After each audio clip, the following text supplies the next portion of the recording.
Man, for this price, it should be perfect.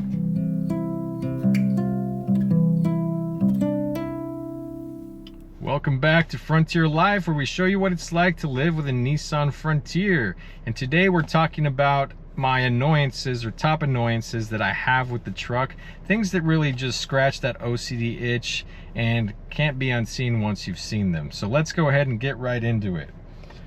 The number one thing, guys, that you're gonna notice when you're cross-shopping this vehicle or you go test drive one is that this Frontier lettering is super bright and orange, and if you don't fix it like I have with some overlays by LED Designs, it's going to be staring at you every time you get in the truck and every time you drive. So I went ahead and I got those overlays. I'll post them in the description below, but that's just one of those things where it was getting on my nerves every time I got into the truck, and by putting those overlays on there, it really just quiets down the interior. It makes these other accents, these other orange accents, a little bit more easy to live with on the daily. I don't honestly notice these, and I think if I wouldn't have blacked this out, I probably would be more annoyed. But that is my number one annoyance, and it's a small thing, but again, with that OCD brain, it's hard to unsee. All right, second thing that is super annoying to me about this truck is the auto start stop. This little button here is a pain in the ass. 9 times out of 10, I will remember to hit that button, but every once in the blue moon, I will forget, and I'll be at a stop sign and my truck will turn off and it'll catch me off guard. And when it starts back up, it's not the most refined experience.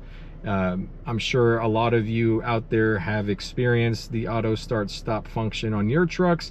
And for me, it's just a quirk and annoyance that it's just hard to swallow sometimes, but what can you do? I'd rather have a V6 and have to deal with that than not have a V6, so trade-offs. Now, Nissan did place it in a very nice spot here, so it's not buried in a menu, or it's not hidden somewhere, so I guess that's the silver lining in that annoyance. All right, number 3, guys, is going to be, and I mentioned this in the complaints video, is this trip computer / MPG gauge. Now, in that last complaints video, which was mostly a complaints video outlining top owner complaints that I found on the internet, they weren't my specific complaints with the truck. I did mention this briefly, but this trip computer is inaccurate and it's off by about 1.5 to 2 mpg. And so right now it's saying that I'm averaging 20.9 miles per gallon. I'm probably averaging more, around 18 miles per gallon, 19 miles per gallon with this truck. Now, you might think this isn't a big deal, and really it's not, because you can do some math in your head and figure out what your miles per gallon are. But when you're traveling, you're on the road, or you're towing, you want to know pretty accurately where you're at so you can calculate how far you can go without refueling, or if you need to start looking for a gas station, things like that. So it's annoying. I wish Nissan would fix this. It was an issue in the 2nd generation Frontier, and they've continued to just leave it be. I'm sure there's a way to fix it, but it is annoying, guys. It is annoying. All right, let's move on. The next item on my annoyance list is these parking sensors. Now, you see how I have disabled this parking sensor, yet when I go to back up and I put the truck in reverse, it starts yelling at me because I have a bike rack in the hitch receiver. The truck will do this to you if you're towing and you're hitched up. So every time you go to get in reverse and reverse your trailer, it's gonna yell at you. Now, you would think that just by hitting this button that it would disable it. But no, when you go into reverse, it turns back on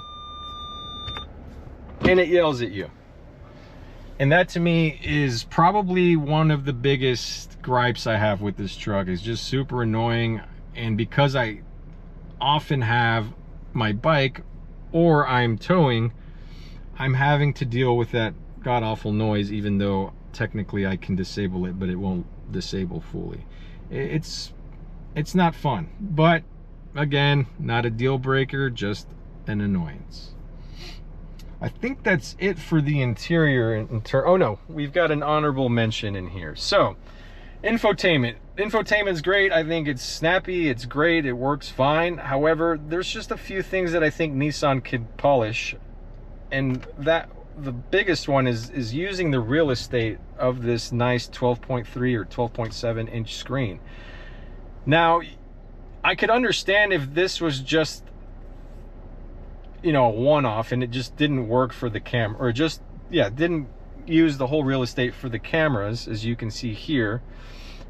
But what kind of irks me is that when you go to the native map, you can actually hit this map button and it'll give you a full screen, meaning this system knows how to utilize the entire real estate of the screen. But for whatever reason, Nissan decided that when you use your cameras, they're only going to give you half of the screen or a third of the screen. And it's just annoying, and I hope they can fix this with some kind of software update. That's what I'm hoping. I'm not going to hold my breath with that, but it is certainly annoying, and you're certainly going to notice it. Not really if you're just in Android Auto, which I typically am, so I don't have to deal with it, but it is annoying when you're using the cameras. All right, I think that's it for the interior in terms of quirks and annoyances that have rattled my OCD a little bit. But let's go to the exterior and let's talk about some annoyances and quirks that I've found.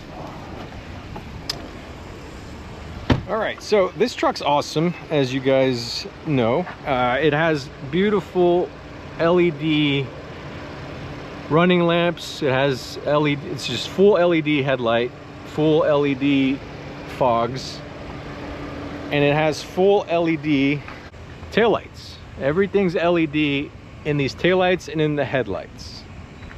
Now, for whatever reason, Nissan decided to give you halogen lights in this third brake light slash cargo lamp, which is beyond me. I don't know why they didn't just spend the $10 to put an LED bulb in there and just give us full LED.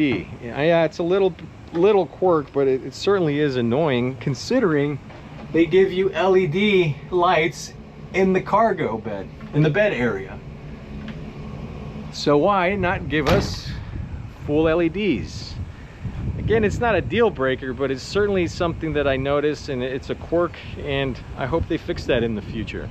Nissan, if you're watching, send me an LED bulb. All right, and then finally, an honorable mention. There's two honorable mentions for the exterior. The first one's going to be these side steps. It's a love-hate relationship with these. My kids love them because they can use them to get into the truck. But if you're an adult, you don't really need them. Sure, you can unbolt these because it's just one bolt, two bolts, and I think there's 4 per step. And these steps remove, so then that would leave you with just like a faux, you know, rail, rock rail is what you'd be left with if you remove these steps, and it could be done very quickly and easily. But it's just annoying because the clearance isn't an issue because I've measured this. It's about a foot from here, but it's, you know, if you're in an off-road situation and you need more, you know, you're articulating more, it might mess with your clearance a little bit. I haven't had that issue, but it's just something to keep an eye on. So yeah, love and hate with the side steps. And then finally, guys, my honorable mention for the exterior as far as annoyances go is the rake. So this truck sits a little bit lower on the front and a little bit higher on the back. And the reason Nissan does this is to account for when you're using your truck as a truck, either to haul or tow, it's gonna even your truck out a little bit more. Instead of, you know, if it was completely level and you put weight in the back, then that would mean that the front is higher up. So that's why rake exists on trucks, but I just don't think it looks as good as if it, you know, if it had half an inch to an inch lift on the front just to level the truck out. A leveling kit would be fine, and I might go down that route at some point, but did want to mention that as my honorable mention for the exterior. But that's gonna do it for today's episode, guys. I really appreciate you guys supporting the channel. If you like what you see in here today, please go ahead and subscribe and give us a thumbs up. But until then, we'll see you on the next one.